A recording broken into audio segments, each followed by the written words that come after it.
మనం చూసుకుంటే కృష్ణా జిల్లా వ్యాప్తంగా కూడా ఇప్పటికే వర్షాలు అయితే ప్రారంభమయ్యాయి.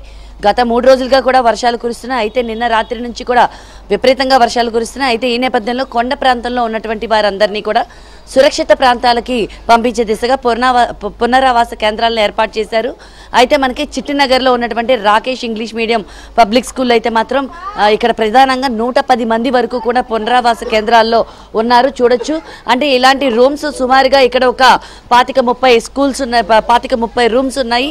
ఈ రూమ్స్ అన్నిట్లో కూడా ఇట్లాగా ఎవరైతే ఉన్నారో కొండ ప్రాంతాల్లో ఉన్న వారందరినీ కూడా తీసుకువచ్చి ఇక్కడ షెల్టర్ అయితే కల్పిస్తున్నారు. వీరందరినీ నిన్న సాయంత్రం 4 గంటల సమయానికే తీసుకువచ్చారు.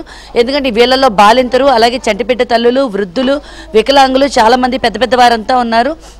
ముందస్తు జాగ్రత్తగా కూడా ఎన్టీఆర్ కలెక్టర్ లక్ష్మీశా కూడా వీరెవరైతే ఉన్నారో కొండ ప్రాంతాల్లో నివసిస్తున్న వారందరినీ కూడా సురక్షిత ప్రాంతాలకి తీసుకొచ్చే దిశగా కూడా వీరందరికీ పునరావాసాన్ని ఏర్పాటు చేశారు. ఇక్కడ కూడా ఉదయం నుంచి వీరికి టిఫిను, మధ్యాహ్నం భోజనాన్ని కూడా ఇప్పటికే అందించడం అయితే జరిగింది.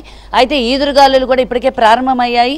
అయితే రానున్న సమయంలో కూడా సుమారుగా ఈదురుగాలులు కూడా 100 నుంచి 110 కిలోమీటర్ల వేగంతో కూడా ఈదురుగాలులు కూడా వచ్చేటటువంటి అవకాశం ఉంది. ఏదైతే ఉందో రహదారులను కూడా 7 గంటల తర్వాత నుంచి పర్మిషన్ నిలిపివేయాలని కూడా ఇప్పటికే ఆర్డర్స్ జారీ చేశారు.